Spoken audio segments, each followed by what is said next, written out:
آیت نمبر ہے، اللہ تعالیٰ کہتے ہیں آیت نمبر 40 میں کہ جب انسان عمل کرے گا اور یہ کہ اس کی سعی اور اس کے عمل کو عنقریب دیکھا جائے گا اور اس کی پوری جزا اسے دی جائے گی، اور یہ کہ آخرکار پہنچنا تیرے رب ہی کے پاس ہے، اور یہ کہ اسی نے ہنسایا اور اسی نے رلایا، اور یہ کہ اسی نے موت دی اور اسی نے زندگی بخشی، اور یہ کہ اسی نے نر اور مادے کا جوڑا پیدا کیا، اور ایک بوند سے جب وہ ٹپکائی جاتی ہے، اور یہ کہ دوسری زندگی بخشنا بھی اسی کے ذمے ہے، اور یہ کہ اسی نے غنی کی اور جائیداد بخشی، اور یہ کہ وہی شعراء کا رب ہے، اور یہ کہ اسی نے عاد اولا کو ہلاک کیا اور سمود کو ایسا مٹایا کہ اس میں سے کسی کو باقی نہ چھوڑا، اور ان سے پہلے قوم نوح کو تباہ کیا کیونکہ وہ تھے ہی سخت ظالم اور سرکش لوگ، اور اوندھی گرنے والی بستیوں کو اٹھا پھینکا، پھر چھا دیا ان پر جو کچھ کہ تم جانتے ہو کہ چھا دیا۔ پس اے مخاطب، اپنے رب کی کن کن نعمتوں میں تو شک کرے گا؟ یہ ایک ڈراوا ہے، تنبیہ ہے، پہلے آئی ہوئی تنبیہات میں سے، آنے والی گھڑی قریب آ لگی ہے، اللہ کے سوا کوئی اس کو ہٹانے والا نہیں۔ اب کیا یہی باتیں ہیں جن پر تم اظہار تعجب کرتے ہو، ہنستے ہو اور روتے نہیں ہو، اور گا بجا کر انہیں ٹالتے ہو؟ جھک جاؤ اللہ کے آگے اور بندگی بجا لاؤ۔ یہاں پر سجدہ ہے، انشاءاللہ تعالی ہم لوگ سجدہ کر کے پھر واپس آئیں گے۔ تو انشاءاللہ تعالی ہم لوگ آگے چلتے ہیں۔ یہاں پر چھوٹے گناہوں کے بارے میں ایک بات پتہ چلتی ہے جو کہ بہت امپورٹنٹ ہے کہ نبی صلی اللہ علیہ وسلم نے فرمایا، مسند احمد کی حدیث ہے کہ لوگوں گناہ کو چھوٹا اور حقیر جاننے سے بچو۔ سنو، چھوٹے چھوٹے گناہوں کی مثال ایسی ہے جیسے قافلے کسی جگہ اترا، سب ادھر ادھر چلے گئے اور لکڑیاں سمیٹ کر تھوڑی تھوڑی لے آئے، تو چاہے ہر ایک کے پاس لکڑیاں کم کم ہیں، لیکن جب وہ سب جمع کر لی جائیں تو ایک انبار لگ جاتا ہے جس سے دیگیں کی دیگیں پک جاتی ہیں۔ اسی طرح چھوٹے چھوٹے گناہ جمع ہو کر ڈھیر لگ جاتے ہیں، اور اچانک اس گنہگار گار کو پکڑ لیتا ہے اللہ تعالیٰ اور ہلاک ہو جاتا ہے وہ۔ تو آپ نے قیامت کی گھڑی اور اپنے آنے کی مثال کیسی دی ہے؟ قریب آ لگی ہے نا، جیسا اللہ رب العالمین نے کہا۔ تو حدیث میں ہے کہ میری اور قیامت کی مثال ایسی ہے، پھر آپ نے اپنی شہادت کے درمیان کی انگلی اٹھا کر ان کا فاصلہ دکھایا، یعنی میری اور قیامت کی مثال 2 ساعتوں کی طرح ہے، اور میری اور آخرت کی مثال ٹھیک اس طرح جس طرح قوم نے کسی شخص کو اطلاع لانے کے لیے بھیجا تو اس نے دشمن کو خبردار کیا، اور پھر وہ آگے خبردار کرنے کے لیے پھر وہ جو طریقے اختیار کرتا ہے، میری مثال بالکل اسی طرح کی ہے کہ اب میری بعثت قیامت کے آثار میں سے ہے۔ نبی صلی اللہ علیہ وسلم کی کا دنیا میں ظہور پا جانا، تو جب 1400 سال پہلے یہ معاملہ تھا، تو اب قیامت ہم سے اور آپ سے کتنی قریب ہے، اور دنیا کتنی اپنی انجام کی طرف جا رہی ہے، اور اس انجام کو اب ہم کتنے آسانی سے دیکھ رہے ہیں کہ کیا کیا چیزیں آ رہی ہیں، کون کون سے فتنے برپا ہو رہے ہیں، اور کس طرح انسان جو ہے نا وہ جتنا اللہ کو بھولتا چلا جا رہا ہے اور جتنا اپنے آپ میں مگن ہے، اتنے ہی فتنے جو ہے اور اتنی ہی آفتیں اللہ رب العالمین کی انسان کو یاد دہانی کے لیے اور جو ہے وہ عبرت لینے کے لیے بھیجی جا رہی ہیں۔ اللہ رب العالمین سے دعا ہے اللہ تعالیٰ ہمیں ان تمام چیزوں سے عبرت لینے والا بنا دے، اور اللہ تعالیٰ ہم سب کو تیاری کرنے والا بنا دے، کوشش کرنے والا بنا دے اللہ کے راستے میں، اس لیے کہ اب کچھ بھی نہیں بچا، کوئی وقت، کوئی لمحہ، کوئی چیز آپ کے لیے اور میرے لیے فائنل ہو سکتا ہے۔ یہ پہلے بھی تھا، لیکن اب تو یہ بات اور یقینی ہے، جب کہ ہم بہت کچھ اپنی آنکھوں سے ایسا دیکھ رہے ہیں جو ہم نے زندگی میں اس سے پہلے کبھی نہیں دیکھا تھا۔ سورہ قمر، قمر کا مطلب چاند ہے، بہت سارے لوگوں کا نام بھی ہوتا ہے قمر ماشاءاللہ۔ مکی سورہ ہے، رکو اس میں 3 ہیں، 3 رکوز اور آیات 55۔ یہ بسم اللہ الرحمن الرحیم۔ قیامت کی گھڑی قریب آ گئی اور چاند پھٹ گیا، مگر ان لوگوں کا حال یہ ہے کہ خواہ کوئی نشانی دیکھ لیں منہ موڑ جاتے ہیں اور کہتے ہیں یہ تو چلتا ہوا جادو ہے۔ انہوں نے اس کو بھی جھٹلا دیا اور اپنی خواہشات نفس ہی کی پیروی کی، اور ہر معاملے کو آخرکار ایک انجام پر پہنچ کر رہنا ہے۔ کیا معاملہ پتہ چلتا ہے؟ معاملہ یہ پتہ چلتا ہے کہ ہجرت سے تقریباً 5 سال پہلے کا واقعہ ہے کہ چاند کے مہینے کی 14ویں شب تھی، 14ویں رات تھی، اور چاند ابھی ابھی طلوع ہوا تھا۔ یکایک وہ پھٹا اور اس کا ایک ٹکڑا سامنے کی پہاڑی کے ایک طرف اور دوسرا ٹکڑا دوسری طرف نظر آیا۔ یہ کیفیت بس تھوڑی دیر رہی، پھر دونوں ٹکڑے باہم جڑ گئے۔ نبی صلی اللہ علیہ وسلم اس وقت مینا میں تشریف فرما تھے۔ آپ نے لوگوں سے فرمایا دیکھو اور گواہ رہو۔ کفار نے کہا محمد نے ہم پر جادو کر دیا تھا، اس لیے ہماری آنکھوں نے دھوکہ کھایا ہے۔ دوسرے لوگ بولے کہ محمد ہم پر جادو کر سکتے تھے تمام لوگوں پر تو نہیں کر سکتے تھے، باہر کے لوگوں کو آنے دو، ان سے پوچھیں گے یہ واقعہ انہوں نے بھی دیکھا ہے یا نہیں۔ باہر سے جب کچھ لوگ آئے تو انہوں نے بھی گواہی دی کہ وہ بھی یہ منظر دیکھ چکے ہیں۔ یعنی جب وہ معجزے کا مطالبہ کرتے تھے اور جب معجزہ ان کو ایک دیا بھی گیا تو تبھی بھی وہ اس کا انکار ہی کرتے رہے اور یہ کہنے لگے کہ اب یہ جادو ہے اور یہ سحر ہے۔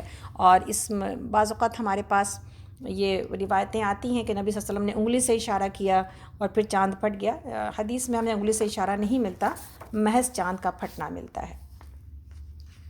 آگے اللہ تعالیٰ فرماتے ہیں، آیت نمبر ہم لوگ 4 پر ہیں اس وقت، سورہ قمر، ان لوگوں کے سامنے پچھلی قوموں کے وہ حالات آ چکے ہیں جن میں یہ سرکشی سے باز رکھنے کے لیے کافی سامان عبرت ہے اور ایسی حکمت اور جو نصیحت کے مقصد کو پورا کرتی ہے، مگر ڈراوے اور تنبیہات ان پر کارگر نہیں ہوتی۔ پس اے نبی صلی اللہ علیہ وسلم ان سے رخ پھیر لیجئے، جس روز پکارنے والا ایک سخت ناگوار چیز کی طرف پکارے گا، لوگ سہمی ہوئی نگاہوں کے ساتھ اپنی قبروں سے اس طرح نکلیں گے گویا وہ بکھری ہوئی ٹڈیاں ہیں، پکارنے والے کی طرف دوڑے جا رہے ہوں گے، اور وہی منکرین جو دنیا میں اس کا انکار کرتے تو اس وقت کہیں گے یہ دن تو بڑا کٹھن ہے۔ ان سے پہلے نوح کی قوم جھٹلا چکی ہے، انہوں نے ہمارے بندے کو جھوٹا قرار دیا اور کہا کہ یہ دیوانہ ہے، اور وہ بری طرح جھڑکا گیا، آخرکار اس نے اپنے رب کو پکارا کہ میں مغلوب ہو چکا ہوں، اب تو ان سے انتقام لے۔ تب ہم نے موسلا دھار بارش سے آسمان کے دروازے کھول دیے اور زمین کو پھاڑ کر چشموں میں تبدیل کر دیا، اور یہ سارا پانی اس کام کو پورا کرنے کے لیے مل گیا جو مقدر ہو چکا تھا۔ اور نوح علیہ السلام کو ہم نے ایک تختوں اور کیلوں والی پر سوار کر دیا جو ہماری نگرانی میں چل رہی تھی، یہ تھا بدلہ اس شخص کی خاطر جس کی ناقدری کی گئی تھی۔ اس کشتی کو ہم نے ایک نشانی بنا کر چھوڑ دیا، پھر کوئی ہے نصیحت قبول کرنے والا؟ دیکھ لو کیسا تھا میرا عذاب اور کیسی تھی میری تنبیہات، ہم نے اس قرآن کو نصیحت کے لیے آسان بنا دیا ہے، پھر کیا ہے کوئی نصیحت قبول کرنے والا؟ کتنی دفعہ یہ آیت آئے گی سورہ قمر میں، وَلَقَدْ يَسَّرْنَا الْقُرْآنَ لِلذِّكْرِ فَهَلْ مِن مُدَّكِرٍ، کہ کوئی ہے جو نصیحت حاصل کرے۔ آسان ہے قرآن کو، مشکل نہ بتایا جائے، بہت آسان زبان میں اللہ نے نصیحتیں دے دے کے سمجھا کے پچھلی قوموں کے واقعات بتا کے ہمیں کیا بتایا ہے؟ ہمیں یہی بتانے کی کوشش کی ہے کہ تم اس دنیا میں کس مقصد کے لیے بھیجے گئے ہو، اگر وہ مقصد پورا نہ کیا تو ایک آزمائش ہے جو تمہارے لیے ہے کہ کون ہے جو اللہ کے بتائے ہوئے راستے پر چلتا ہے اور کون نہیں چلتا، اور چلنے والوں کے انعامات اللہ نے ہمیں بتا دیے اور نہ چلنے والوں کا انجام اللہ نے ہمیں بتا دیا۔ اب اس سے بڑھ کے اور کیا چاہیے کہ آپ کو اور ہم کو مرنے سے پہلے تمام نصیحتیں کی جا رہی ہیں۔ اس کے باوجود اگر کوئی اس کتاب کو پڑھنے والا بھی اپنا انجام برا کر لے تو پھر وہ تو بدنصیبی ہے کہ اس کو نصیحتیں تو ساری ملی، اس نے عمل ایک پر بھی کر کے نہ دیا۔ اور اللہ تعالیٰ یہ قوم عاد سمود یہ ساروں کی جو مثالیں دے رہے ہوتے ہیں، یہ تمام وہ قومیں تھیں جن پر سے عرب روزانہ اپنے تجارت کے سلسلے میں ان کی بستیوں سے گزرا کرتے تھے اور اپنی آنکھوں سے ان تباہ شدہ بستیوں کو دیکھا کرتے تھے، اس لیے اللہ نے بار بار مکی صورتوں میں ان کو ڈرایا ہے۔ آگے اللہ تعالیٰ فرماتے ہیں، عاد نے جھٹلایا تو دیکھ لو کہ کیسا تھا میرا عذاب اور کیسی تھی میری تنبیہات، ہم نے ایک مستقل نحوست کے دن سخت ہوا، طوفانی ہوا بھیجی ان پر جو لوگوں کو اٹھا کر اس طرح پھینک رہی تھی جیسے وہ جڑ سے اکھڑے ہوئے کھجور کے تنے ہوں۔ بس دیکھ لو کہ کیسا تھا میرا عذاب اور کیسی تھی میری تنبیہات، ہم نے اس قرآن کو نصیحت کے لیے آسان ذریعہ بنا دیا، پھر کیا ہے کوئی نصیحت قبول کرنے والا؟ سمود نے تنبیہات کو جھٹلایا اور کہنے لگے ایک اکیلا آدمی جو ہم ہی میں سے ہے، کیا اب ہم اس کے پیچھے چلیں، اس کا اتباع ہم قبول کر لیں تو اس کے معنی یہ ہوں گے کہ ہم تو بہک ہی گئے ہیں اور ہماری عقل ماری گئی ہے۔ کیا ہمارے درمیان بس یہی ایک شخص تھا جس پر اللہ کا ذکر نازل کیا گیا؟ نہیں، بلکہ یہ پرلے درجے کا جھوٹا اور برخود غلط ہے۔ ہم نے اپنے پیغمبر سے کہا کل ہی انہیں معلوم ہوا جاتا ہے کہ کون پرلے درجے کا جھوٹا اور خود ہی غلط ہے، ہم اونٹنی کو ان کے لیے فتنہ بنا کر بھیج رہے ہیں، اب ذرا صبر کے ساتھ دیکھو کہ ان کا کیا انجام ہوتا ہے۔ ان کو جتا دے کہ پانی ان کے اور اونٹنی کے درمیان تقسیم ہوگا اور ہر ایک نبی ہر ایک اپنی باری کے دن پانی پر آئے گا۔ آخرکار ان لوگوں نے جو اپنے آدمی کو پکارا اور اس نے اس کام کا بیڑا اٹھایا اور اونٹنی کو مار ڈالا، پھر دیکھ لو کہ کیسا تھا میرا عذاب اور کیسی تھی میری تنبیہات، ہم نے ان پر بس ایک ہی دھماکہ چھوڑا اور وہ باڑھے والے کی روندی ہوئی باڑھ کی طرح بھسو کر رہ گئے۔ ہم نے اس قرآن کو نصیحت کے لیے آسان ذریعہ بنا دیا ہے، اب ہے کوئی نصیحت قبول کرنے والا؟ لوط کی قوم نے تنبیہات کو جھٹلایا اور ہم نے پتھراؤ کرنے والی ہوا اس پر بھیج دی، صرف لوط کے گھر والے اس سے محفوظ رہے، ان کو ہم نے اپنے فضل سے رات کے پچھلے پہر بچا کر نکال دیا، یہ جزا دیتے ہیں ہم ہر اس شخص کو جو شکر گزار ہوتا ہے۔ لوط نے اپنی قوم کے لوگوں کو ہماری پکڑ سے خبردار کیا مگر وہ ساری تنبیہات کو مشکوک سمجھ کر باتوں میں اڑاتے رہے، پھر انہوں نے اسے اپنے مہمانوں کی حفاظت سے باز رکھنے کی کوشش کی، آخرکار ہم نے ان کی آنکھیں موند دیں کہ چکھو اب میرے عذاب اور میری تنبیہات کا مزہ، صبح سویرے ہی ایک اٹل عذاب نے ان کو آ لیا، چکھو مذاب میرے عذاب کا اور میری تنبیہات کا۔ ہم نے اس قرآن کو نصیحت کے لیے آسان ذریعہ بنا دیا ہے، پس ہے کو نصیحت قبول کرنے والا۔ اور آل فرعون کے پاس بھی تنبیہات آئی تھیں، مگر انہوں نے ہماری ساری نشانیوں کو جھٹلا دیا، آخر کو ہم نے انہیں پکڑا جس طرح کوئی زبردست قدرت والا پکڑتا ہے۔ کیا تمہارے کفار کچھ ان لوگوں سے بہتر ہیں، یا آسمانی کتابوں میں تمہارے لیے کوئی معافی لکھی ہوئی ہے، یا ان لوگوں کا کہنا ہے کہ ہم ایک مضبوط جتھا ہیں، اپنا بچاؤ کر لیں گے، عنقریب یہ جتھا شکست کھا جائے گا اور یہ سب پیٹھ پھیر کر بھاگتے نظر آئیں گے، بلکہ ان سے نپٹنے کے لیے اصل وعدے کا وقت و قیامت ہے، اور وہ بڑی آفت اور زیادہ تلخ ساعت ہے۔ یہ مجرم لوگ اصل غلط فہمی میں مبتلا ہیں اور ان کی عقل ماری گئی ہے۔ جس روز یہ منہ کے بل آگ میں گھسیٹے جائیں گے، اس روز ان سے کہا جائے گا اب چکھو جہنم کی لپٹ کا مزہ۔ ہم نے ہر چیز ایک تقدیر کے ساتھ پیدا کی ہے، اور ہمارا حکم بس ایک ہی حکم ہوتا ہے، اور پلک جھپکاتے وہ عمل میں آ جاتا ہے۔ تم جیسے بہت سو کو ہم ہلاک کر چکے ہیں، پھر ہے کوئی نصیحت قبول کرنے والا؟ جو کچھ انہوں نے کیا ہے وہ سب قبروں دفتروں میں درج ہے، اور ہر چھوٹی بڑی بات لکھی ہوئی موجود ہے۔ نافرمانی سے پرہیز کرنے والے یقیناً باغوں اور نہروں میں ہوں گے، سچی عزت کی جگہ بڑی ذی اقتدار بادشاہ کے قریب۔ سورہ رحمان ہے، مشہور سورہ، ہماری پسندیدہ سورہ، ایسی ردم والی سورہ جس کے بارے میں ہمیں جو ہے وہ قرآن کا ایک ردم دکھائی دیتا ہے، اور ایسی خوبصورت سورہ ہے جو کہ ہمیں یہ بتاتی ہے کہ اللہ رحمان نے اس قرآن کے اندر کس خوبصورتی کے ساتھ اپنے کلام کو پیش کیا ہے۔ اور سورہ رحمان وہ سورہ ہے جس سے کہ اب بہت ساری جگہوں پر یہ بات بھی آتی ہے کہ اس سے مریضوں کو شفا بھی ملتی ہے۔ حالانکہ شفا کے اعتبار سے جو بات ہے وہ یہ تو سورہ فاتحہ ہے، لیکن اگر تجربے کی بنیاد پر اگر سورہ رحمان سے بھی شفا مل رہی ہے تو پورے قرآن کو جہاں شفا بتایا گیا ہے، اس لیے سورہ رحمان کو بھی ہم اسی طرح بھی لے سکتے ہیں انشاءاللہ تعالیٰ، اور مریضوں کے پاس اس کو پڑھا جا سکتا ہے، بجایا جا سکتا ہے، اس میں کوئی حرج نہیں ہے۔ نبی صلی اللہ علیہ وسلم کی حدیث موجود ہے کہ حضرت جابر رضی اللہ عنہ فرماتے ہیں کہ نبی صلی اللہ علیہ وسلم اپنے صحابہ کے مجمع میں ایک روز تشریف لائے اور سورہ رحمان کی اول سے آخر تک تلاوت فرمائی۔ صحابہ کرام چپ چاپ سنتے رہے تو آپ نے فرمایا تم سے تو جنات ہی جواب دینے میں اچھے رہے۔ میں نے جب ان کے سامنے سورہ کی تلاوت کی تو جب کبھی فبأي آلاء ربكما تكذبان پڑھتا تو وہ کہتے لا بشيء من نكذب ربنا نكذب فلك الحمد، لا بشيء من نعمتك ربنا نكذب فلك الحمد، یعنی اے ہمارے رب ہم تیری نعمتوں میں سے کسی نعمت کو نہیں جھٹلاتے، اور تیرے ہی لیے تمام تعریفیں سزاوار ہیں۔ تو سورہ رحمان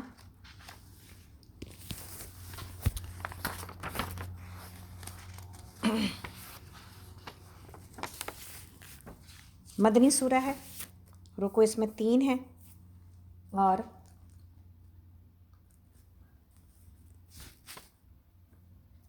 رکوع 3 ہے اور آیت 78 ہے۔ بسم اللہ الرحمن الرحیم۔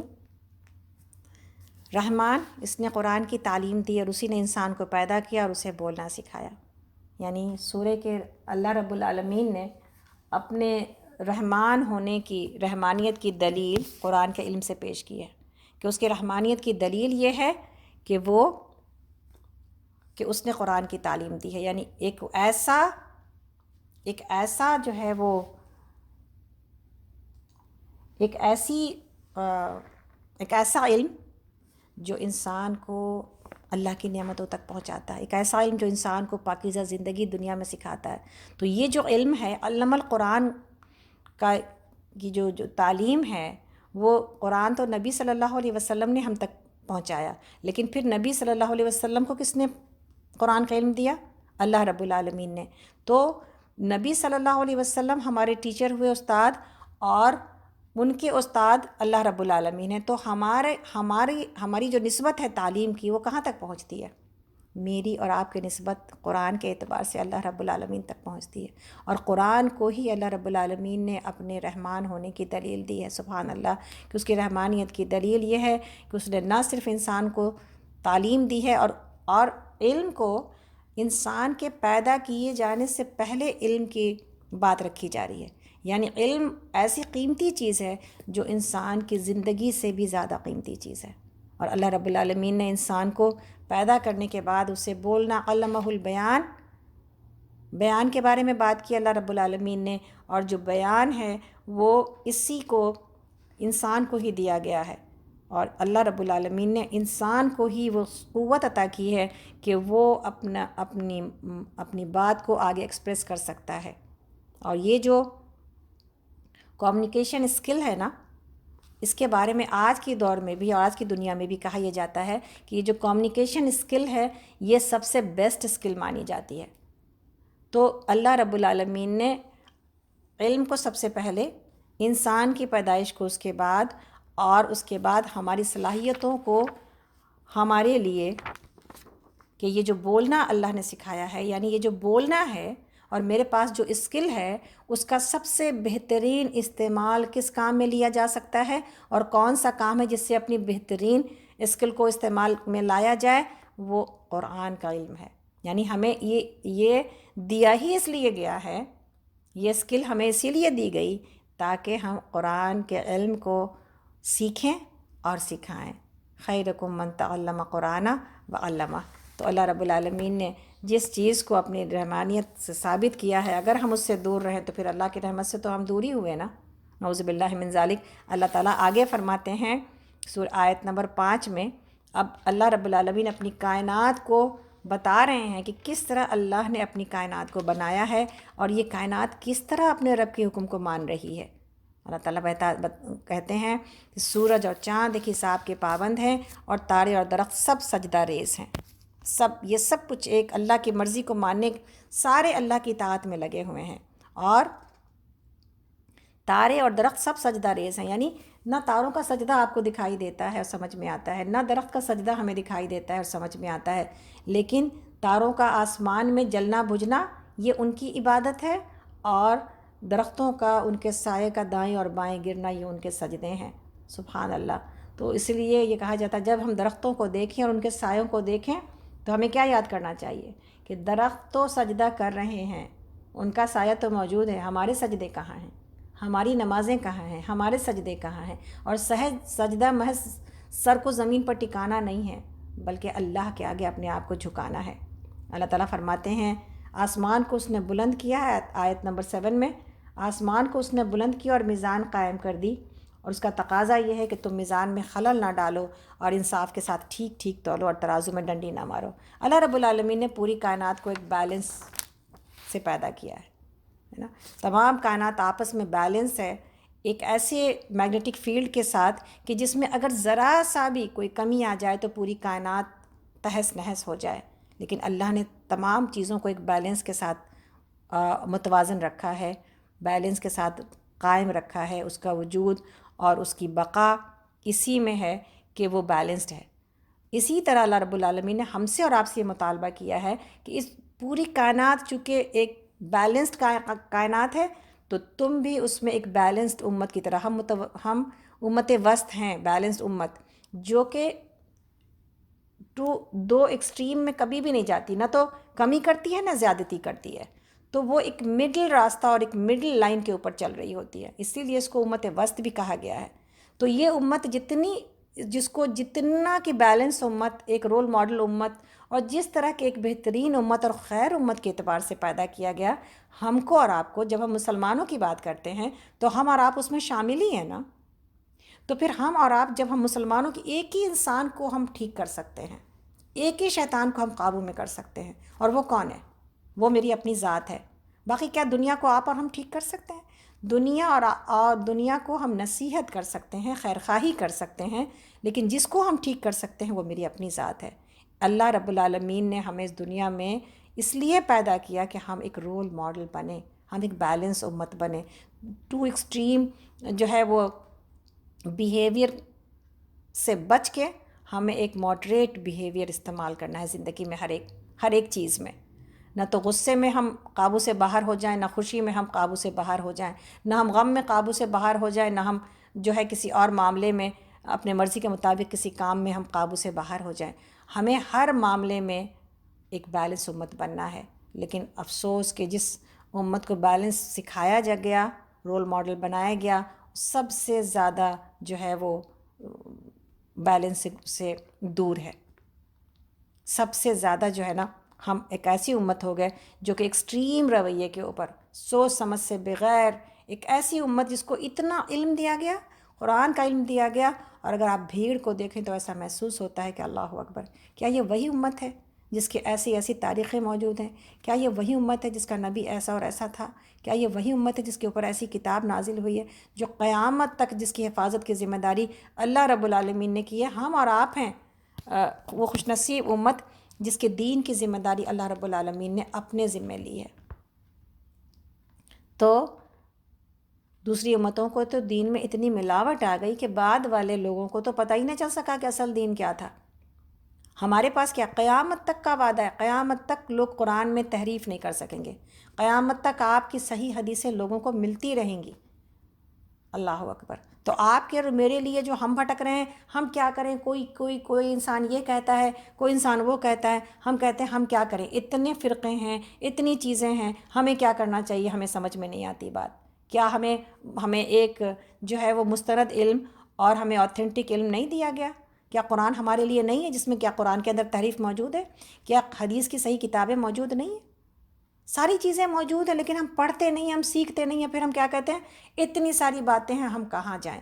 یقین جانیں آپ ایک قدم بڑھائیں گے نا تو آپ کو یہ تمام باتیں پتہ چلنے لگ جائیں گی، یہ روشنی آپ کو ملنے لگ جائے گی۔ قرآن سیکھیں، حدیث سیکھیں، پھر سے ہم دعوت دیتے ہیں آپ کو۔ میرا کام تو اللہ کی طرف بلانا ہی ہے نا انشاءاللہ تعالیٰ۔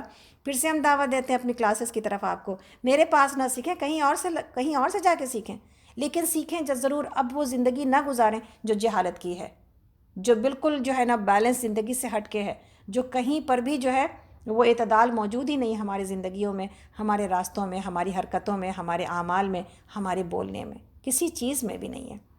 تو سیکھیں انشاءاللہ تعالیٰ۔ جو لوگ سیکھنا چاہتے ہیں ہم کو دعوت ہے کہ ہم لوگ جون سے پھر شروع کریں گے صحیح بخاری کی کلاس اور ورڈ ٹو ورڈ قرآن اور تفسیر کی کلاس۔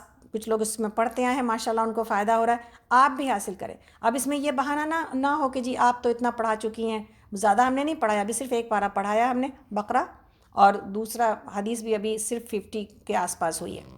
کچھ لوگ جو ابھی بھی، اس لیے کہ ابھی تو پورا قرآن باقی ہے سیکھنے کے لیے، ابھی تو پوری حدیث باقی ہے، 8 جلدیں ہیں بخاری کی، ابھی تو 7000 حدیثیں، ابھی تو پوری حدیثیں باقی ہیں۔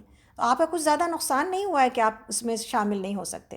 سیکھیں تاکہ زندگی کو گزارنے کا طریقہ معلوم ہو، سیکھیں تاکہ ہم ایک نمونہ اور ایک رول ماڈل بن سکیں، سیکھیں تاکہ ہم ذمہ داری اٹھانے لائق بن سکیں، تاکہ ہم کو یہ بات پتہ چلے کہ ایچ اینڈ ایوری انسان کے شولڈر کے اوپر اس دین کی تبلیغ کی ذمہ داری موجود ہے۔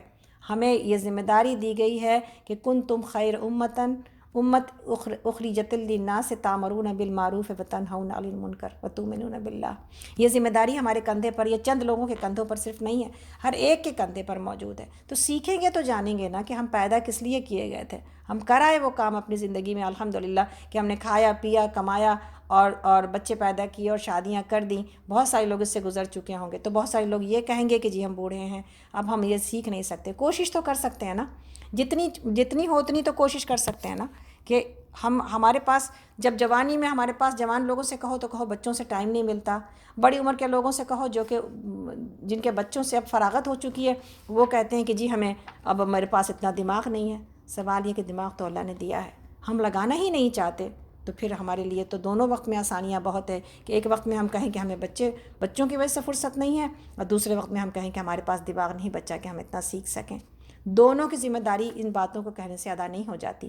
بچے والوں کو اس لیے سیکھنا چاہیے کہ آگے ان کے بچے صحیح دین کے بنیادوں پر آگے براٹ اپ ان کا ہو سکے۔ ماں کو ہی دین کا پتہ نہ ہو تو پھر بچے کہاں سے سیکھیں گے؟ اور ماں ہی لاتی ہے دین کے اوپر۔ یہ جو گھر کی درسگاہ جو ہے نا، یہ جو گھر کے جو انسٹیٹیوٹ ہے، ہوم انسٹیٹیوٹ، یہ بچوں کو بتاتی ہے کہ دین کیا ہے، صحیح کیا ہے، غلط کیا ہے، جنت کیا ہے، دوزخ کیا ہے۔ ورنہ تو اگر صرف باہر کے ایجوکیشن کے اوپر سے آپ یہ سمجھیں گے کہ بچے آخرت میں کامیاب ہو جائیں، یہ نہیں ہوتا ہے۔ پہلے تو شروع میں ہم بچوں کو تعلیم نہیں دیتے، پھر اس کے بعد جب بڑھاپے میں بچوں کی حالت دیکھتے ہیں تو ہم کہتے ہیں ہائے ہائے ہمارے بچے کدھر جا رہے ہیں۔ جب ہم نے ان کو کچھ بتایا ہی نہیں، سکھایا ہی نہیں، تو پھر ظاہر سی بات ہے بچے ادھر ہی جائیں گے نا، جیسا کہ انہوں نے باہر کی دنیا کو پایا ہے۔ اور دنیا کے باہر کی دنیا کیا کہتی ہے کہ یہی دنیا کی زندگی بس ایک زندگی ہے، کھا لو کما لو محنت کر لو کوشش کر لو، اسی کی کامیابی ہے، باقی دوسری دنیا کے بارے میں سوچنے کی ضرورت نہیں ہے. You only live one. یہی دنیا کی زندگی. یہ پہلے کا بھی نعرہ تھا اور یہ 1400 سال پہلے اور اس سے پہلے کی امتوں نے بھی یہی بات کہی، شیطان نے ان کو یہی سکھایا.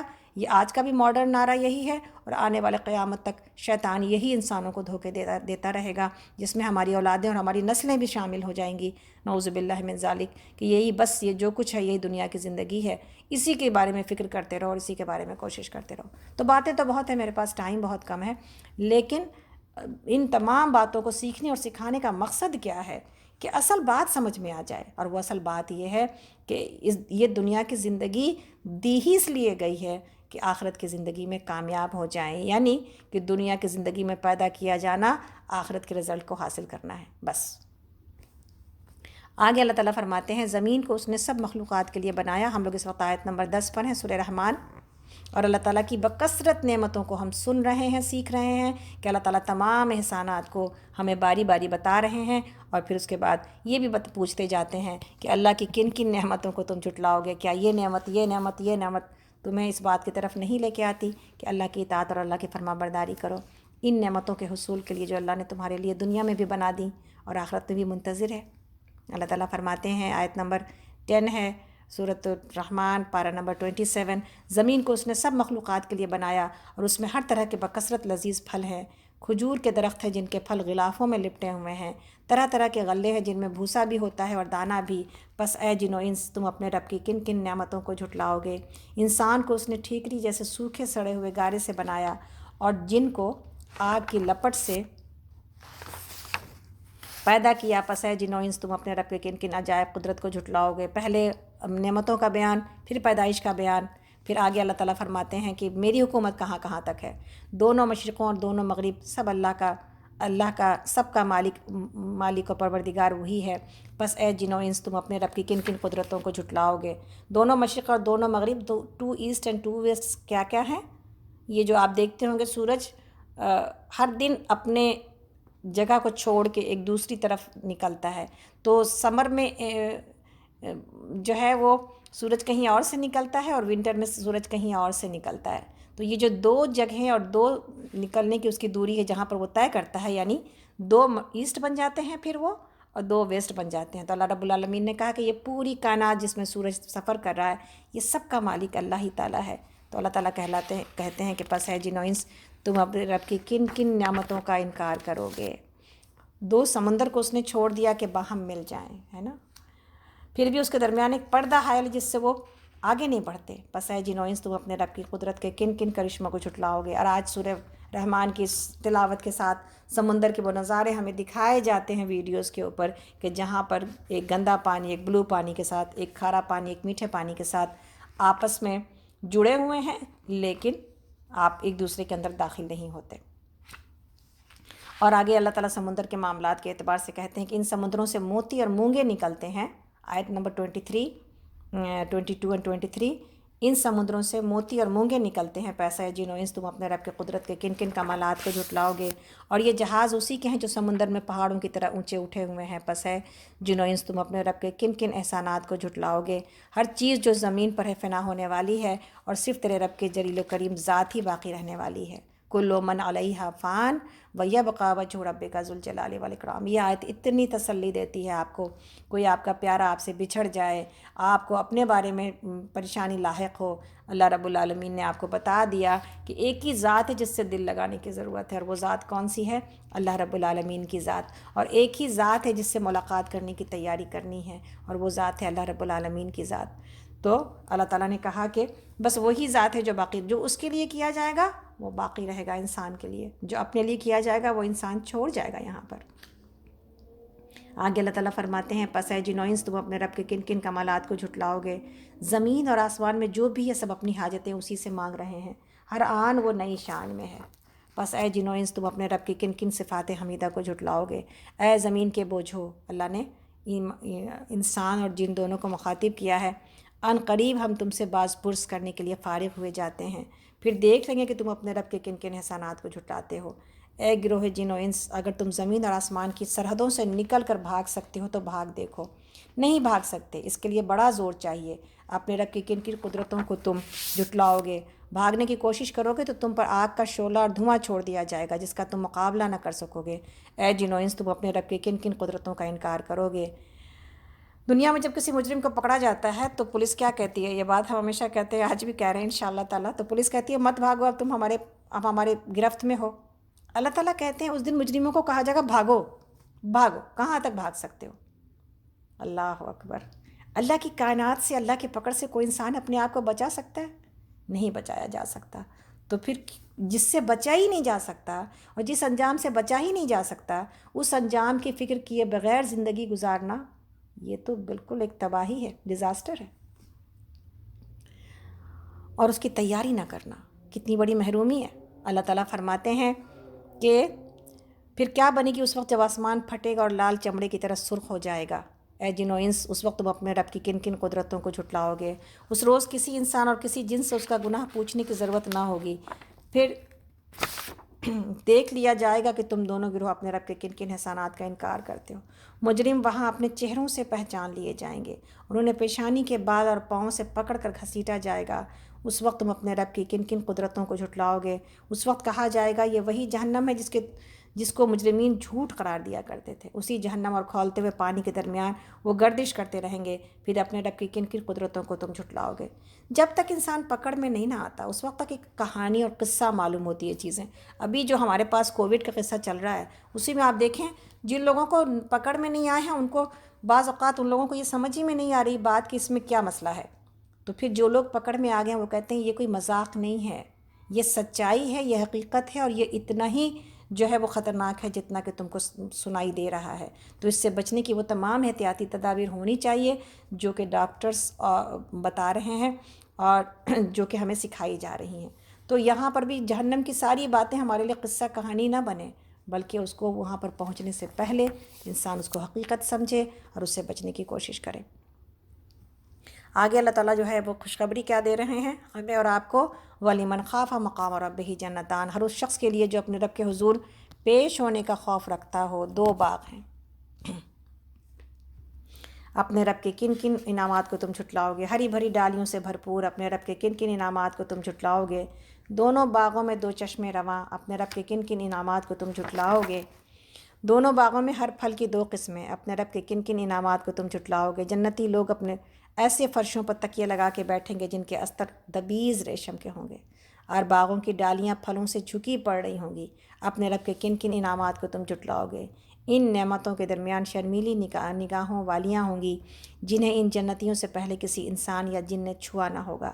اپنے رب کے کن کن انعامات کو تم جھٹلاؤ گے؟ ایسی خوبصورت جیسے ہیرے اور موتی اپنے رب کے کن کن انعامات کو تم جھٹلاؤ گے؟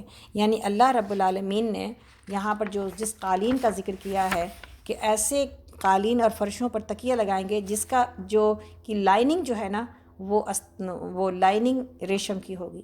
تو عام طور پر جو کارپیٹ کے پیچھے کا حصہ ہوتا ہے دنیا کے کارپیٹ کا، آپ دیکھیں یہ سخت ہوتا ہے، اوپر میں کارپیٹ نرم ہوتی ہے لیکن نیچے کا حصہ سخت ہوتا ہے جس کے اوپر اس کو بنا جاتا ہے۔ آپ دیکھیں اگر دنیا میں ایسی بہترین کارپیٹس موجود ہیں کہ جن کے اوپر آپ چلیں تو پیر انسان کے ایسے نرمی کی وجہ سے اندر جاتے ہیں، انسان کہتا ہے سبحان اللہ، کیا بات ہے۔ دنیا کی کارپیٹ اور دنیا کا علم اور دنیا کی چیزوں کو اللہ نے ایسا بنایا ہے ہمارے لیے، تو پھر جنت کی وہ کارپیٹ کہ جس کا نیچے کی جو لائننگ ہوگی وہ بھی ریشم کی ہوگی، تو پھر کیا اس کی اوپر کی کیا خوبصورتی اور اس اوپر کی نرمی کو ہم سوچ بھی نہیں سکتے۔ سبحان اللہ۔ اللہ تعالیٰ کہتے ہیں کہ حل جزاء الاحسان الا الاحسان، اللہ اکبر۔ نیکی کا بدلہ نیکی کے سوا اور کیا ہو سکتا ہے؟ اگر دنیا میں تم نے خوبصورتی کے ساتھ احسان کا معاملہ کیا ہوگا تو پھر اس کا بدلہ تو اللہ رب العالمین کے ساتھ احسان کی ہی قدردانی کے اعتبار سے ملے گا۔ اور دنیا میں احسان کے اعتبار سے ہمیں کیا بتایا گیا ہے؟ یا اللہ کی عبادت احسان، اللہ کی عبادت میں احسان کیا ہے؟ کہ ان تعبد اللہ کأنک تراہ، کہ تم اللہ کی عبادت اس طرح کرو جیسے کہ تم اس کو دیکھ رہے ہو، اور اگر تم اس کو نہیں دیکھتے اللہ تو تمہیں دیکھتا ہی ہے۔ وَإِن لَّمْ تَكُن تَرَاهُ فَإِنَّهُ يَرَاكَ۔ اور بندوں کے ساتھ احسان کا معاملہ یہ ہے کہ بندوں کو حق سے زیادہ دیا جائے۔ یہ دونوں معاملات ہمیشہ نظر میں ہونے چاہیے کہ کہیں پر کہیں نہ کہیں اگر ہم نے کوئی کوتاہی کی تو پھر ہماری پکڑ ہوگی، اور اگر ہم اس کو کر گئے دنیا میں برداشت کے ساتھ، مشقت کے ساتھ، صبر کے ساتھ، تو دنیا میں اللہ رب العالمین وہاں پر یہ احسان، یہ قدردانی ہمیں ملے گی کہ حل جزاء الاحسان الا الاحسان، کہ نیکی کا بدلہ نیکی کے سوا اور کیا ہو سکتا ہے۔ پھر اے جنوں انس اپنے رب کے کن کن نعمتوں کو تم جھٹلاؤ گے، اور ان 2 باغوں کے علاوہ 2 باغ اور ہوں گے، اپنے رب کے کن کن انعامات کو تم جھٹلاؤ گے، گھنے سرسبز شاداب باغ، اپنے رب کے کن کن انعامات کو تم جھٹلاؤ گے، دونوں باغوں میں 2 چشمے فواروں کی طرح ابلتے ہوئے، اپنے رب کے کن کن انعامات کو تم جھٹلاؤ گے، ان میں بکثرت پھل اور کھجور اور انار، اپنے رب کے کن کن انعامات کو تم جھٹلاؤ گے، ان نعمتوں کے درمیان خوب سیرت اور خوبصورت بیویاں، اپنے رب کے کن کن انعامات کو تم جھٹلاؤ گے، خیموں میں ٹھہرائی ہوئی حوریں، اپنے رب کے کن کن انعامات کو تم جھٹلاؤ گے، اور ان جنتیوں سے پہلے کبھی کسی انسان یا جن نے ان کو چھوا نہ ہوگا، اپنے رب کے کن کن انعامات کو تم جھٹلاؤ گے۔ وہ جنتی سبز قالینوں اور نفیس اور نادر فرشوں پر تکیے لگا کے بیٹھیں گے، اپنے رب کے کن کن انعامات کو تم جھٹلاؤ گے۔ بڑی بابرکت والا ہے تیرے رب جلیل و کریم کا نام۔ سورہ رحمان اتنی خوبصورت سورہ ہے، یاد ہونی چاہیے، اس لیے کہ بہت آسان ہے سورہ رحمان کا یاد کرنا، اور اس کے یاد کرنے میں جو ردم ہے، جو خوبصورتی ہے، جو شفا ہے، جو خوشی ہے، انشاءاللہ تعالیٰ ان سے تمام ہم اور آپ فائدہ اٹھا سکتے ہیں اگر اس سورہ کو، اس لیے کہ اس میں 33 سے 35 آیتیں تو وہی ہیں، فَبِأَيِّ آلَاءِ رَبِّكُمَا تُكَذِّبَانِ۔ تو اللہ اے میرے رب، ہم تیری کسی نعمت کو نہیں جھٹلاتے اور تیرے نعمتوں پر شکر ادا کرتے ہیں انشاءاللہ تعالیٰ۔ کاش کہ میرے پاس ٹائم ہوتا اور ہم جنت کا اور بیان آپ کو دے سکتے، مگر ٹائم ہی کم ہے اور ہمیں کچھ پورا بھی کرنا ہے، تو انشاءاللہ تعالیٰ ہم لوگ آگے چلیں گے۔ سورہ واقعہ کا مطلب ہے واقع ہونے والی، اور اللہ رب العالمین نے اس میں 3 قسم کے گروپس کی بات کی ہے شروع میں، ماشاءاللہ، اور ہمارا آپ کو دیکھنا یہ ہے کہ اس میں 3 گروپس میں ہم کون سے گروپ میں جانے والے عمل کر رہے ہیں۔ پتہ تو نہیں ہے ہم کو کہ ہم کہاں جائیں گے، لیکن اگر عمل اس اعتبار سے اس کے مطابق نہیں ہے تو پھر ہم یہ دیکھیں کہ پھر ہم کہاں جانے والے ہیں۔ سورہ واقعہ جو کہ مکی سورہ ہے، رکوع اس میں 3 ہیں، 3 رکوز، اور آیات اس میں 96 ہیں۔ بسم اللہ الرحمن الرحیم۔ جب ہونے والا واقعہ پیش آ جائے گا تو کوئی اس کے وقوع کو جھٹلانے والا نہ ہوگا، وہ تہ و بالا کر دینے والی آفت ہوگی، زمین میں یکبارگی ہلا ڈالی جائے گی، زمین اس وقت اچانک ہلا ڈالی جائے گی، اور پہاڑ اس طرح ریزہ ریزہ کر دیے جائیں گے کہ غبار بن کر رہ جائیں گے۔ تم لوگ اس وقت 3 گروپس میں تقسیم ہو جاؤ گے، دائیں بازو والے، سو دائیں بازو والوں کی خوش نصیبی کا کیا کہنا، اور بائیں بازو والے، تو بائیں بازو والوں کی بد نصیبی کا کیا کہنا، اصحاب المیمنہ و اصحاب المشأمہ۔ اور پھر آگے والے السابقون السابقون، تو پھر آگے ہی والے ہیں، وہی تو مقرب لوگ ہیں، نعمت بھری جنتوں میں رہیں گے، اور اگلوں میں سے بہت کم ہوں گے اور پچھلوں میں سے اگلوں میں سے بہت ہوں گے اور پچھلوں میں سے کم۔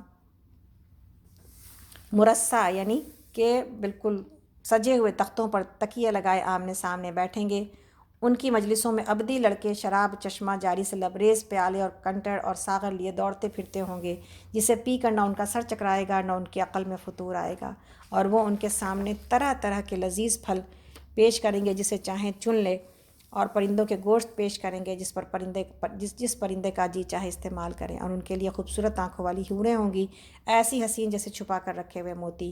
یہ سب کچھ ان اعمال کی جزا کے طور پر انہیں ملے گا جو وہ دنیا میں کرتے رہے تھے، وہاں وہ کوئی بیہودہ کلام یا گناہ کی بات نہ سنیں گے، جو بات بھی ہوگی ٹھیک ٹھیک ہوگی۔ یعنی بہت سارے لوگ جو سن رہے ہوں گے بار بار یہ دیکھ رہے ہیں کہ مردوں کے لیے حوروں کی بات ہو رہی ہے، لیکن ہمارے لیے کیا ہے، تو ہمارے لیے بھی وہاں پر ایک ایک مرد کو جو 2 دنیا کی بیویاں ملیں گی۔ ہمارا دل خراب نہ ہو اس بات کے اوپر، اس لیے کہ ہم تو ایک ہی چاہتے ہیں کہ ایک ہی رہیں ہم، لیکن وہاں پر ان 2 عورتوں کے درمیان جو محبت اللہ تعالیٰ پیدا کر دیں گے نا، بہنوں کی طرح، آپ نے دنیا میں بھی دیکھے ہوں گے بعض لوگ ایسے ہوتے ہیں جو ایک شوہر کے ساتھ بہنوں کی طرح گزارا کرتی ہیں، 2 دنیا کی عورتیں ان کے پاس ہوں گی، اور یہ جو حوریں ہوں گی یہ سب خادماؤں کی شکل میں ہوں گی انشاءاللہ تعالیٰ، تو ہمارے لیے بھی حوریں ہوں گی انشاءاللہ جو ہماری خدمت کریں گی، تو یہ صرف مردوں کے لیے نہیں ہے بلکہ ہمارے لیے بھی ہے۔ اور اس کے علاوہ یہ چھوٹے جو یہاں پر اللہ رب العالمین نے کہا کہ ابدی لڑکے ان کے بارے میں بھی ولدان مخلدون، یہ ابدی ایسے چھوٹے بچے ہوں گے عمر کے جو کہ خدمت گزار ہوں گے وہاں پر۔ 3 گروہ جس کا ذکر کیا جا رہا ہے، دائیں بازو والے، یہ 2 خوش نصیب لوگ ہیں، دائیں بازو والے وہ جن کو کہ داہنے ہاتھ میں اعمال نامہ دیا جائے گا، بائیں بازو والے وہ جن کو کہ بائیں ہاتھ میں اعمال نامہ دیا جائے گا، اور پھر السابقون السابقون، دائیں بازو والے وہ لوگ ہیں جن کی نیکیاں اور برائیاں کہیں پر کمی بیشی کے ساتھ موجود ہوں گی، لیکن نیکیاں ان کی زیادہ ہوں گی اور برائیاں کم ہوں گی۔ بائیں بازو والے وہ جن کے کی برائیاں زیادہ ہوں گی اور نیکیاں کم ہوں گی، اور السابقون السابقون یہ وہ لوگ جو نیکی کے ہر کام کے لیے دوڑتے تھے۔ جو صحابہ کی مثالیں آپ اور ہم دیکھیں تو آپ کو پتہ چلتا ہے کہ السابقون السابقون کون ہوتے ہیں۔ وہ جیسا کہ ہم نے سورہ نور میں ہم پڑھا ہے، ایک ایسی آگ، ایک ایسا تیل جو کہ آگ کو پاتے ہی بھڑک اٹھتا ہے، جو آگے ہدایت کو لینے کے لیے دوڑ پڑتا ہے، جس کے بعد میں کوئی بات کان میں کوئی بات پہنچی اور پھر وہ اس پر عمل کرنے لگ جاتا ہے، وہ ہوتا ہے السابقون السابقون، جو نیکی میں کبھی پیچھے رہنا چاہتا ہی نہیں ہے۔ اللہ رب العالمین ہمیں السابقون السابقون میں سے بنائے، اس لیے کہ اللہ رب العالمین نے جہاں صحابہ کے بارے میں یہ باتیں ہوئی ہیں کہ وہ سب جنتی تھے اور السابقون السابقون میں سے ہیں، وہیں پر پچھلوں کے لیے دروازہ نہیں بند کیا۔ یہ تو کہا گیا کہ اگلوں میں سے وہ زیادہ ہوں گے، لیکن پیچھے والوں میں سے بھی وہ ہوں گے ہی ضرور۔ تو یہ موقع اور یہ سعادت اور یہ منزل ہم اور آپ سب حاصل کر سکتے ہیں، بشرطے کہ اس کی ایسی کوشش کریں جیسے کہ صحابہ نے کی ہے۔ آگے اللہ تعالیٰ فرماتے ہیں، ہم لوگ اس وقت آیت نمبر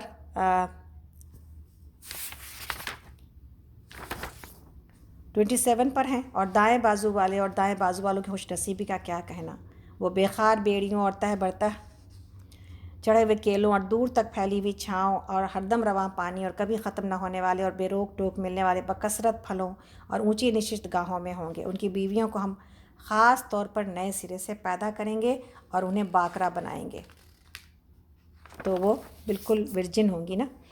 ایسی شوہروں کی اپنے شوہروں کے عاشق اور عمر میں ہم سن، یعنی سب برابر کی عمر میں، جیسے کہ آپ کو پتہ ہے جنت کے بارے میں کہ جنت میں انسانوں کو سارے لوگوں کی عمر جو ہوگی نا وہ 33 ایئرس کی ہوگی، اور مرد اور عورتوں کی تو عمر میں بھی ہم سن ہوں گی اور اپنے شوہروں کی عاشق ہوں گی۔ ہم پہلے بھی اپنے درسوں میں یہ بات بتا چکے ہیں کہ عورتوں کو یعنی اپنے شوہروں کے ساتھ محبت، اللہ رب العالمین نے جنتی عورت کی یہ مثال رکھی ہے، تو گویا کہ ہمارے لیے دنیا میں بھی یہی مثال ہے کہ شوہروں سے محبت کی جائے گی اور ان کے اوپر گویا ہم کہتے ہیں کہ ہمارے شوہر ہمارے اوپر عاشق ہوں، یہاں پر یہ صفت بتائی جا رہی ہے نیک عورتوں کی کہ وہ اپنے شوہروں پر عاشق ہوتی ہیں۔ تو یہ جو محبت ہے جو کہ آخرت میں اللہ تعالیٰ عطا کریں گے، یہ دنیا میں بھی مطلوب ہے۔ اور آپ دیکھیں کہ یہ جو دوسری عورتیں جو مردوں کو بہکا کے لے جاتی ہیں، وہ کیسی عاشق ہو جاتی ہیں مردوں کے اوپر، پھر کیا کیا جتن نہیں کرتی اپنی طرف جو ہے وہ راغب کرنے کے، یہاں تک کہ مرد ان کی طرف جو ہے نا راغب ہو جاتے ہیں۔ تو یہ سارے کام بیویاں کہتی ہیں ہم نے شوہروں کو حاصل کر لیا، اب تو بس ٹھیک ہے جی وہ ہمارا ہے۔ پھر ہم یہ چھوڑ دیتے ہیں کہ مردوں کو جو چیز اٹریکٹ کرتی ہیں اور جو چیزیں شوہروں کو اٹریکٹ کرتی ہیں وہ پھر ہم اپنے لیے وہ صفت اپنے اندر پیدا کریں تاکہ وہ اٹریکٹڈ رہیں۔ وہ بھی بے پرواہ ہوتے ہیں، ہم بھی بے پرواہ ہوتے ہیں، نتیجہ کے بیچ سے یہ جو محبت ہے نا یہ کہیں نکل جاتی ہے۔ تو اللہ رب العالمین سے دعا کرتے ہیں کہ اللہ رب العالمین بیویوں کو یہ سمجھ عطا کرے کہ کس طرح اپنے گھر میں اپنے شوہروں کو اٹریکٹ رکھنے کی وہ تمام چیزیں جو اس کی پسند ہیں اس کے پسند کے مطابق کام کرنا، وہ اس کو جو چیزیں پسند ہیں اس کے مطابق ہمیں ڈھل جانا۔ یہ سب کچھ مشکل ہے، لیکن کم سے کم اتنا تو نہ ہو کہ ہم ان کو متنفر کرنے والے کام کریں۔ تو پھر تو درمیان میں ہم نفرت دلانے والے کام بھی کریں، ہم ان کی عزت بھی نہ کریں، ہم ان کی رسپیکٹ بھی نہ کریں، اور پھر ہم یہ چاہیں کہ ہمیں محبت ملے، تو پھر یہ کہاں سے ملنے والی چیز ہے بھلا۔ آگے چلتے ہیں، ہم لوگ باتیں تو بہت ہیں اور کی جا سکتی ہیں، لیکن انشاءاللہ تعالیٰ تفسیر کے تفصیلی پروگرام میں اور تفسیر کے جو ہم کلاسز کرتے ہیں انشاءاللہ تعالیٰ اس میں انشاءاللہ یہ تمام چیزیں آپ کو بتائی جاتی ہیں اور تفصیل سے پڑھایا جاتا ہے۔ دور قرآن میں تو مختصر ہی چلنا پڑے گا، کوشش میری یہ ہے کہ انشاءاللہ تعالیٰ ہم اپنے وقت پر اس کو پورا کر سکیں انشاءاللہ۔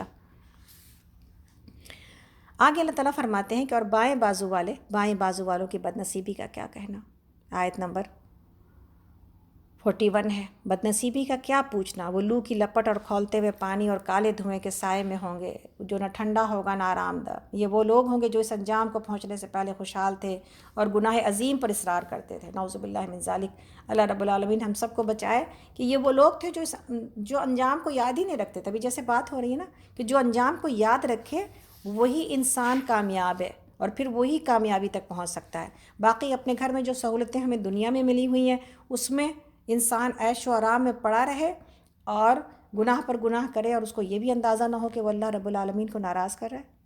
تو اللہ تعالیٰ کہتے ہیں یہ وہ لوگ تھے جو دنیا میں خوشحال تھے اور گناہ عظیم پر اصرار، یعنی گناہ عظیم بڑے بڑے گناہ بار بار کرتے تھے۔ آیت نمبر 46 ہے یہ۔ اور پھر آگے اللہ تعالیٰ فرماتے ہیں کیا جب ہم مر کر خاک ہو جائیں گے اور ہڈیوں کا پنجر رہ جائیں گے تو پھر اٹھا کھڑے کیے جائیں گے، اور کیا ہمارے وہ باپ دادا بھی اٹھائے جائیں گے جو پہلے گزر چکے ہیں؟ اے نبی صلی اللہ علیہ وسلم ان سے کہہ دیجئے یقیناً اگلے اور پچھلے سب ایک دن ضرور جمع کیے جانے والے ہیں جس کا وقت مقرر کیا جا چکا ہے۔ پھر اے گمراہ اور جھٹلانے والو، تم شجر زقوم کی غذا کھانے والے ہو، اسی سے تم پیٹ بھرو گے اور اوپر سے کھولتا ہوا پانی جو ہے پیاسے اونٹ کی طرح پیو گے۔ یہ ہے بائیں بازو والوں کے ضیافت کا سامان اور بائیں بازو والوں کی ضیافت کا سامان روز جزا میں۔ اور حدیث میں ہے کہ اتنا کھولتا ہوا پانی ہوگا کہ جس سے جب وہ پئیں گے تو منہ ان کے جل کے بالکل جل بھن کے ختم ہو جائیں گے۔ نعوذ باللہ من ذالک۔ لیکن چونکہ پیاس اتنی شدید ہوگی کہ پھر وہ پینے پر مجبور ہوں گے۔ اللہ تعالیٰ فرماتے ہیں سورہ واقعہ میں کہ ہم نے تمہیں پیدا کیا ہے، آیت نمبر جو ہے وہ 57 میں، ہم نے تمہیں پیدا کیا ہے، نحن خلقناکم فلولا تصدقون، آیت نمبر 57، ہم نے تمہیں پیدا کیا ہے پھر کیوں تصدیق نہیں کرتے؟ کبھی تم نے غور کیا یہ نطفہ جو تم ڈالتے ہو اس سے بچہ تم بناتے ہو یا اس کے بنانے والے ہم ہیں؟ ہم نے تمہارے درمیان موت کو تقسیم کیا ہے اور ہم اس سے عاجز نہیں ہیں کہ تمہاری شکلیں بدل دیں اور کسی ایسی شکل میں تمہیں پیدا کر دیں جس کو تم نہیں جانتے۔ اپنی پہلی پیدائش کو تو تم جانتے ہو، پھر کیوں سبق نہیں لیتے؟ اور کبھی تم نے سوچا یہ بیج جو تم بوتے ہو ان سے کھیتیاں تم اگاتے ہو یا ان کے اگانے والے ہم ہیں؟ ہم چاہیں تو ان کھیتوں کو بھس بنا کر رکھ دیں اور تم طرح طرح کی باتیں بناتے رہ جاؤ کہ ہم پر تو الٹی چٹی پڑ گئی، بلکہ ہمارے تو نصیب ہی پھوٹے ہوئے ہیں۔ کبھی تم نے آنکھ کھول کر دیکھا یہ پانی جو تم پیتے ہو اسے تم نے بادل سے برسایا ہے یا اس کے برسانے والے ہم ہیں؟ ہم چاہیں تو اسے سخت کھاری بنا کر رکھ دیں، پھر کیوں تم شکر گزار نہیں ہوتے؟ اللہ رب العالمین نے کیسی چیزیں ساری وہ ہمارے استعمال کی وہ تمام چیزیں جو ہم استعمال کرتے ہیں اور کبھی ایک منٹ پلٹ کے ہم یہ نہیں سوچتے کہ اللہ رب العالمین نے میرے لیے یہ بنایا ہے، اور کبھی ہم ایک منٹ کے لیے شکر ادا نہیں کرتے کہ یہ سب کچھ ہم کو مہیا کیا اللہ رب العالمین نے۔ تو پھر اللہ رب العالمین پوچھتے ہیں یہ سب کیا ہے، کس کا بنایا ہوا ہے؟ آگے اللہ تعالیٰ کہتے ہیں آگ کے بارے میں، کبھی تم نے خیال کیا، آیت نمبر 71 ہے سورہ واقعہ، کہ یہ آگ جو تم سلگاتے ہو اس کا درخت تم نے پیدا کیا ہے یا اس کے پیدا کرنے والے ہم ہیں؟ ہم نے اس کو یاد دہانی کا ذریعہ اور حاجت مندوں کے لیے سامان زیست بنایا ہے۔ یعنی آگ ہمارے لیے آج درخت سے تو نہیں پیدا کی جاتی، لیکن ایک زمانہ تھا جب دو ٹہنیوں کو رگڑا جاتا تھا درخت کے تو آگ نکلتی تھی۔ اب تو الحمدللہ کہ ہمارے لیے بہت ساری آسانیاں موجود ہیں کہ ہم صرف ایک بٹن دباتے ہیں اور آگ جو ہے وہ نکل آتی ہے۔ لیکن اس کو بھی جب بٹن بھی دباتے وقت میں آگ نکلے تو شکر کس کا ادا کرنا ہے؟ کس نے بنائی، کس نے یہ حکمت دی اور کس نے آگ سب سے پہلے پیدا کی؟ ٹہنیوں کی رگڑ سے، کہ ہری ٹہنیاں ہوتی ہیں، سبزہ ہوتا ہے اور اس سے آگ نکلتی ہے۔ یہ اللہ ہی کا کمال تھا نا، تب بھی اور اب بھی۔ اللہ تعالیٰ کہتے ہیں پس اے نبی صلی اللہ علیہ وسلم اپنے رب عظیم کے نام کی تسبیح کرو، پس نہیں میں قسم کھاتا ہوں تاروں کے واقعے کی، اور اگر تم سمجھو تو یہ بہت بڑی قسم ہے کہ یہ ایک بلند پایا قرآن ہے، ایک محفوظ کتاب میں ثبت ہے جسے مطہرین کے سوا کوئی نہیں چھو سکتا۔ یہ وہ آیت جس کے بارے میں ہم بار بار بات کرتے ہیں کہ لا یمسہ الا المطہرون کو آپ دیکھیں آیت نمبر 79 کو، اور یہ قرآن کے اوپر لکھا گیا اور پھر یہ امت کے اوپر یہ لازم کیا گیا کہ بغیر قرآن کے وضو کے ساتھ قرآن کو چھوا نہیں جا سکتا۔ یہاں پر اللہ تعالیٰ جو ہے نا یہ ایک محفوظ کتاب لوح محفوظ کی بات کر رہے ہیں، اور آؤٹ آف کانٹیکسٹ بات نہیں کرنی چاہیے۔ جب لوح محفوظ کی بات ہو رہی ہے تو لوح محفوظ کو چھونے والے پاک فرشتے ہیں۔ یہاں پر جو بات مطہرین سے جو مخاطب ہے اور جو مطلب ہے وہ فرشتے ہیں، اسی لیے اس کو انسانوں کے لیے اس کو لازم نہیں قرار دیا جائے گا، بلکہ جو صحیح حدیث سے بات ہمیں پتہ چلتی ہے کہ قرآن کا ادب و آداب یہ ہے کہ ہم وضو کی حالت میں اس کی تلاوت کریں اور اس کو چھوئیں، لیکن اگر وضو نہ بھی ہو تو بھی قرآن کی تلاوت کی جا سکتی ہے، اس کی اجازت علماء نے دی ہے۔ آگے چلتے ہیں۔ اللہ تعالیٰ فرماتے ہیں کہ یہ رب العالمین کا نازل کردہ ہے، پھر کیا اس کلام کے ساتھ تم بے اتنائی برتتے ہو اور اس نعمت میں اپنا حصہ تم نے یہ رکھا ہے کہ اسے جھٹلاتے ہو؟ اب اگر تم کسی کے محکوم نہیں ہو اور اپنے اس خیال میں سچے ہو تو جب مرنے والی کی جان حلق تک پہنچ چکی ہوتی ہے اور تم آنکھوں دیکھ رہے ہوتے کہ وہ مر رہا ہے، اس وقت اس کی نکلتی ہوئی جان کو واپس کیوں نہیں لے آتے؟ اس وقت تمہاری بنسبت ہم اس کے زیادہ قریب ہوتے ہیں مگر تم کو نظر نہیں آتے۔ پھر وہ مرنے والا اگر مقربین میں سے ہو تو اس کے لیے راحت اور عمدہ رزق اور نعمت بھری جنت ہے۔ اگر وہ اصحاب یمین میں سے ہو تو اس کا استقبال یوں ہوتا ہے کہ سلام ہے تجھے، تو اصحاب یمین میں سے ہے۔ اور اگر وہ جھٹلانے والے گمراہ لوگوں میں سے ہو تو اس کی تواضع کے لیے کھولتا ہوا پانی اور جہنم میں جھونکا جانا ہے۔ یہ سب کچھ قطعی حق ہے، پس اے نبی صلی اللہ علیہ وسلم اپنے رب عظیم کے نام کی تسبیح کیجیے۔ اللہ اکبر۔ تو یہاں پر یہ بات بتائی گئی کہ کس طرح انسان، ڈاکٹرز کھڑے ہوتے ہیں اور انسان چلا جاتا ہے۔ اگر موت کو روکا جا سکتا تو پھر امیر کبھی نہ مرتے، اس لیے کہ ان کے پاس تو بڑے بڑے ڈاکٹرز کو ہائر کرنے کے لیے پیسے موجود ہیں، اور ان کے پاس دنیا کی اتنی دولت موجود ہے جس سے تو ابھی انہوں نے پوری طرح فائدہ بھی نہیں اٹھایا، لیکن ہر کسی کو دنیا چھوڑ کے جانا پڑتا ہے۔ یہی ہمارے لیے عبرت کا مقام ہے کہ موت سے بچا نہیں جا سکتا، کل نفس ذائقۃ الموت۔ تو آگے چلتے ہیں ہم لوگ، اس وقت انشاءاللہ تعالیٰ سورہ حدید ہے، تو